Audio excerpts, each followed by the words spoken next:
Guys, may tanggap naman tayo ditong Samsung A20s. Ang problema, black screen, walang display. Kaya try natin kung maayos pa natin. Let's do this!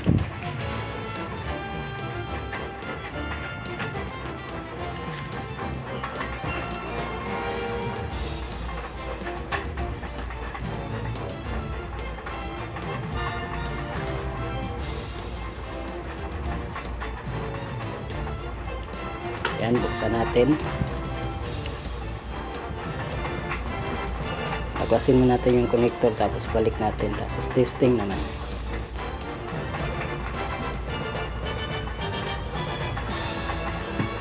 Baka may loose contact lang.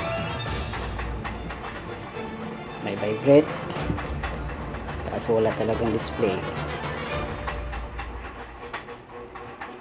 Try natin ng bagong LCD.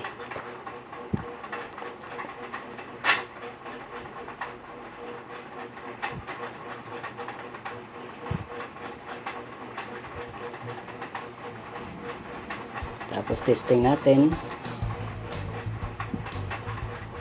Yan.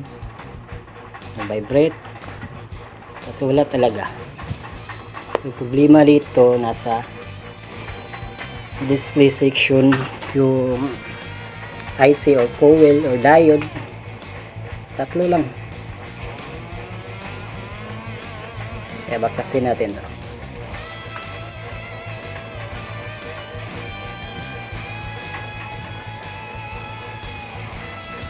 Yan.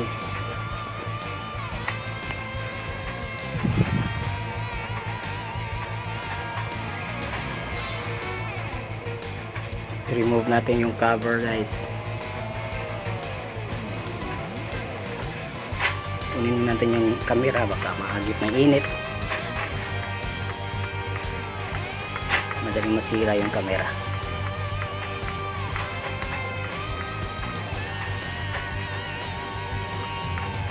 Tanggalin muna natin yung cover. Yan.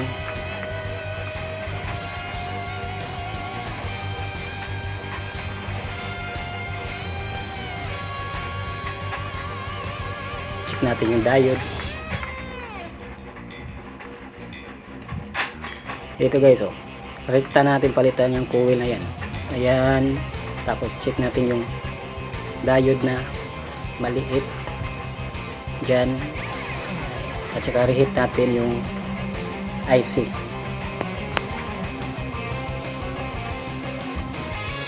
Check muna natin kung short.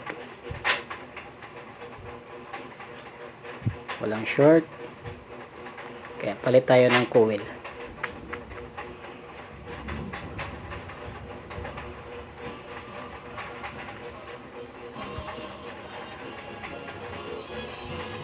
Tanggalin natin yung coil. Yan.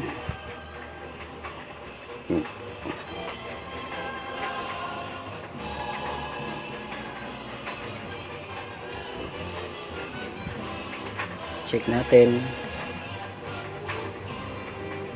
Ayun, open.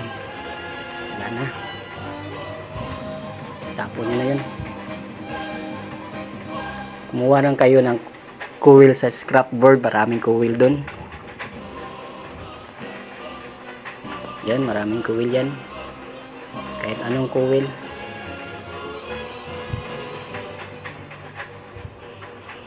Yan, tapos palitan natin yun.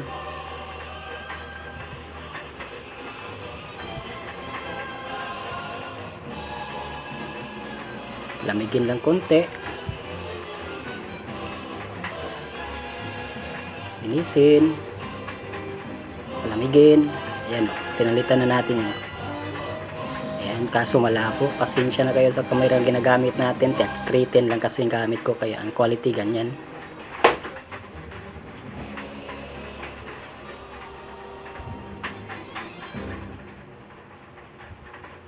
Tapos testing din natin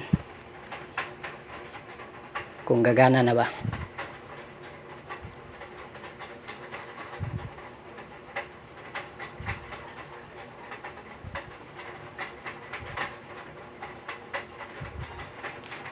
test natin.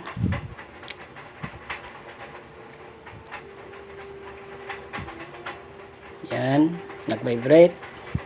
Hintay konti, ayun, lumabas yung logo guys. Success. Gumana yung patcham natin. Yun ang tinatawag na patcham. Patchamba lang ba? Ayun. Ayun na.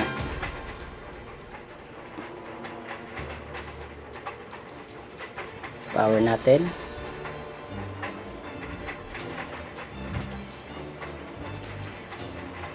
Yun, lumabas yung logo guys. Sana hindi maghang.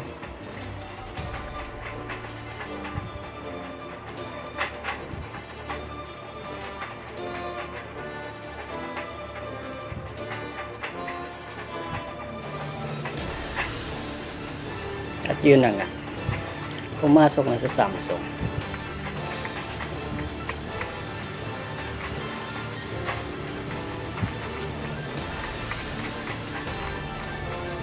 Hintay lang ng konti, ayun, lumabas na rin.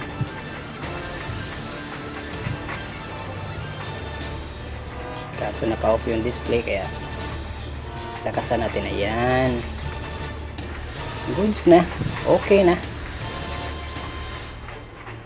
Yun lang, coil lang sira. Tapos reheat ng konti sa display IC. Yun, tapos na. Check ng diode. Tapos palit ng coil. Yun lang guys. Yan.